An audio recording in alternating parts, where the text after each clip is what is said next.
pa po sumali. Ready? 2, 3, 4, 5, 6, 7, 8, 9, 10. Andito na po pala lahat. Pero bago po tayo mag-start, magpapakilala po muna ako. We are the event team of Kidsuna SM Marilao. I'm Atika.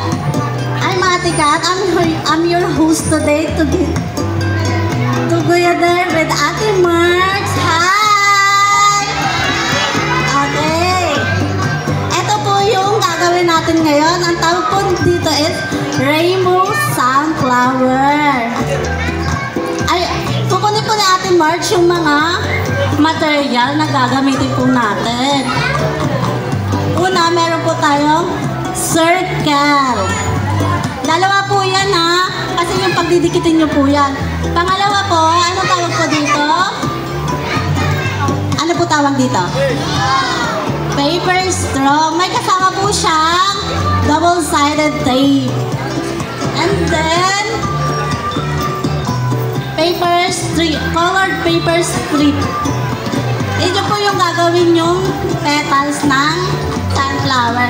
Ganito po yan. Una po, yung bilog pong isa, didikitan nyo ng glue. Glue po. Tapos didikitan nyo po yung bicolor po.